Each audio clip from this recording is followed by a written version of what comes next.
Sean Levine will step into the cage with Brendan Tobin in Are You Gonna Fight Me? I'm gonna fight your ass! Here on Tapped Out. That's right, fight me like a man. Only on the BetQL network. You know the rules. I want a good, clean fight. When I tell you to break, I want you to step back out my command and break.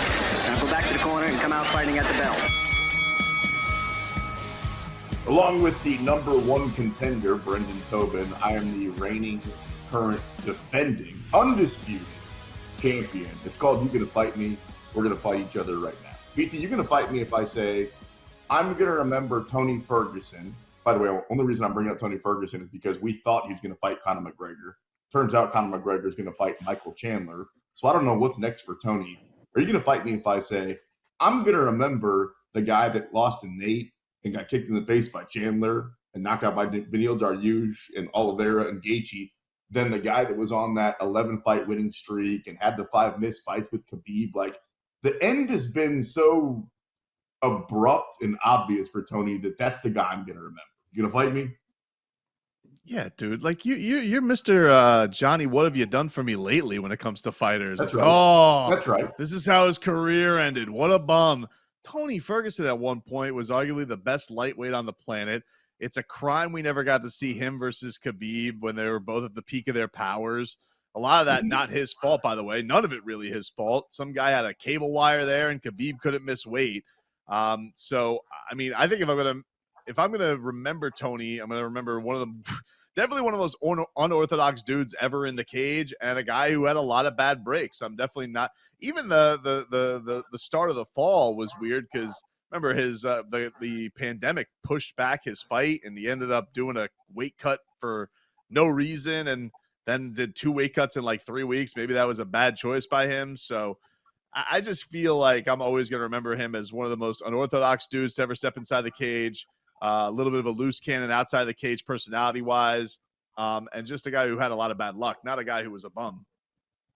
Oh, he ran into terrible luck. He never got that fight with Khabib. I mean, what are the chances? I remember when I actually got a chance to interview Dana White down in your hometown of Miami at the Super Bowl a couple of years ago, and that was before, I want to say, either the 4th time he was supposed to go at it with Khabib or the 5th, talking about Tony Ferguson. And I started to ask the question and got cut off immediately. Like, don't even ask that. Don't even put that in the air. So who knew that it was going to be a pandemic that was going to cost us the last time? But, man, it is, in hindsight, a little bit of a shame that we didn't get to see Tony pull that one off at the time that he was taking out Tony Ferguson, Anthony Pettis, I should say, Kevin Lee, guys like that. I mean, I'm not trying to take anything away from what he was. It's just that when he got kicked to the face, man, that's on a lot of people's screensavers. You know what Michael Chandler did. Well, that's just rude. It sucks, but it also, I'm just being real with you. All right, you're gonna fight me if I say there's no way that Gilbert and Masvidal go the distance. That's ending probably by knockout and probably in the second round. I gotta fight you on this one too, man. I actually could see this one going the distance. I think both of these guys are very, very durable fighters. They're tough to put away on the feet. I could see a round where it's on the feet, a round where Gilbert Burns has Masvidal in a lot of bad positions, and third round they're both scrapping it out again. I could definitely see that. If this was a 5-round fight, I think I'd lean more where you're going, but only a 3-round fight. Yeah, I could definitely see this one going the distance. I just think that Masvidal is coming. By you. Well, listen, tell me if you feel different when I try to break it down. Masvidal needs to win. And, yeah, it'd be great if you can win in any fashion. If it goes to the cards and he wins by split decision, that's great. But Masvidal's Masvidal because of the flying knee and because he knocked out Darren Till. Because when he wins, it's more exciting than the way anybody else wins. So I think he's going for his head. I think Masvidal's going to come for the knockout, which is why if it gets into the third round, which I would call deep waters, I don't know how he's going to look. I'm not concerned about either one of these guys' gas tanks, especially in a 3-round fight. I think, if anything, it's going to make for a possible, fight of the night candidate. I think that they both can have that style, bring the best out of them. I mean, I think the thing that's going to be interesting is, what's going to be in those moments if Gilbert does get George in an awkward position where he is going for the submission. Can George pop out of that quickly?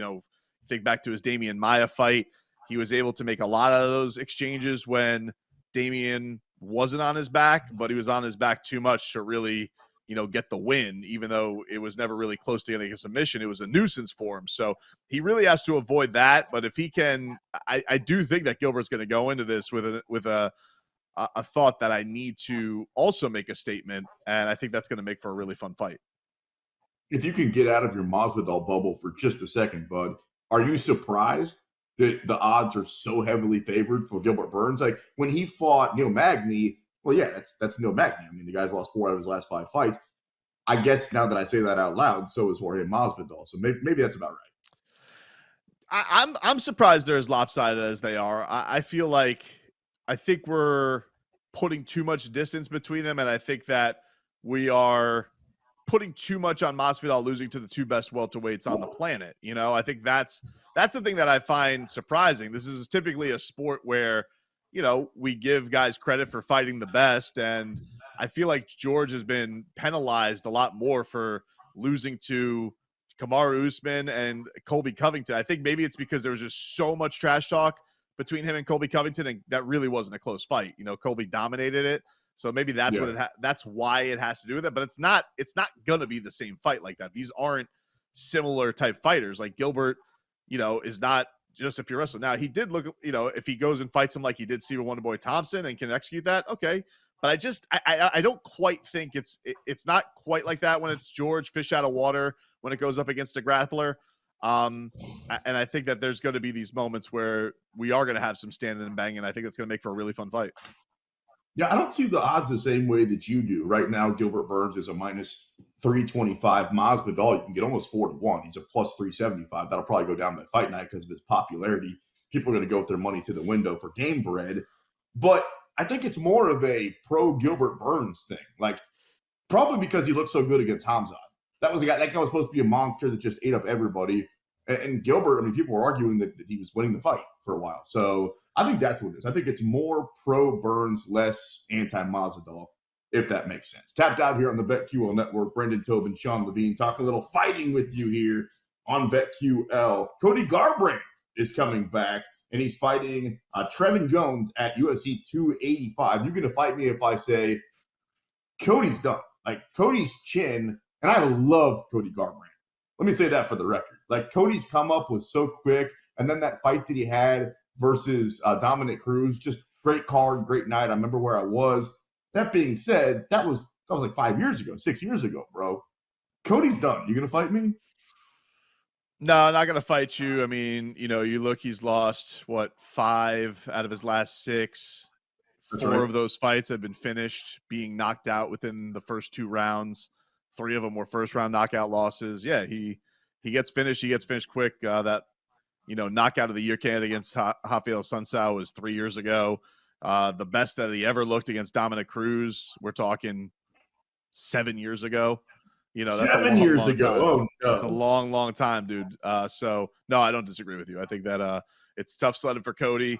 Still has name value because I think of how quickly he did burst onto the scene and get to that belt, but it's been a tough go of it ever since.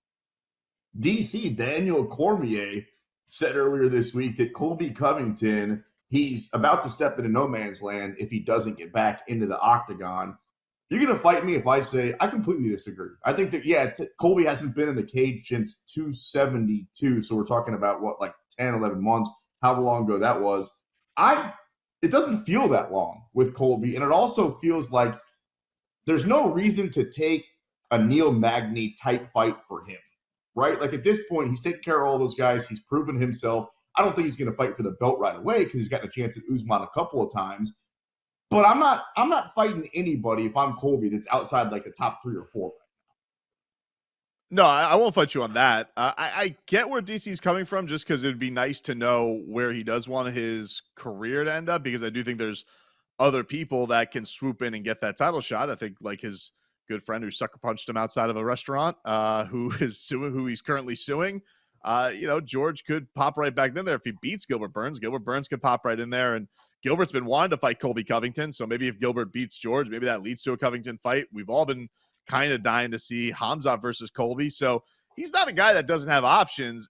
He does this, though. Like, he waits out. He will wait it out until he gets the fight that he wants at the right time. So I also disagree with DC on this one. I think that when Colby comes back, it's probably going to be against a top-level guy that will, probably get him right to a title shot again. So it would be nice to know where that's going to go, because I think he's an important piece in this welterweight division. I think we've also kicked around the idea of what would he look like at middleweight if he were to go take on a Pereira, if he were to take on an Izzy.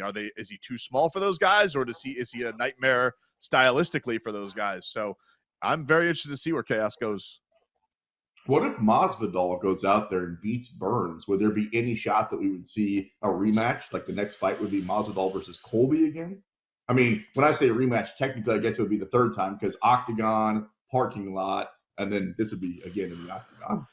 Well, they both live down here. I don't think it. I think if you're gonna say, if you're Colby Covington and you're looking for an opportunity, would you like to be cage side and talking trash to Jorge Masvidal the entire time, and then all of a sudden Jorge does beat Gilbert Burns and he could trash him? Or if he is interested in a Gilbert Burns fight, Gilbert's there to fight. So you have two guys, one guy who wants to fight you, one guy you have a lot of pass with. So it would be, I think it would be insane for Colby to pass up that opportunity.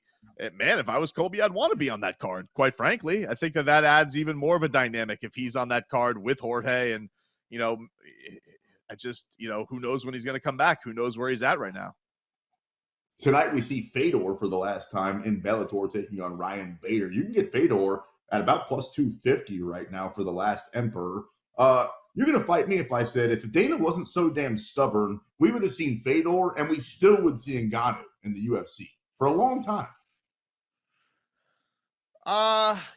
Yeah, I mean, it's got to be part of the reason is Dana's stubbornness. But the UFC really does feel like they can move on without him. And I mean, like, look, dude, I know we had this discussion a couple of weeks ago about the state of the UFC, but you tell me you're not hyped for the first half of this year between all the stuff we talked about, between, the rematches between Leon and Izzy, having a chance to go back at their belts. Connor's coming back. John Jones is coming back.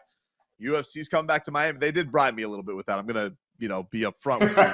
So it's tough for me to be down on them right now. But I'm saying, like, this is not I want Francis Ngannou back. It's a bummer that he's gone. I really don't care about him boxing Tyson Fury. And I get that's why they're gambling, because they're like, do people really care about him boxing? I don't know. I don't know if they do. I think that boxing's a lot more fickle than he's going to realize how boxing isn't going to be as accepting of him as I think he thinks they will be. I hope that Francis gets his big payday, but I kind of get why Dana went the cold-blooded way that he did. It's just unfortunate that it comes at the expense of us not getting the real champion fighting John Jones.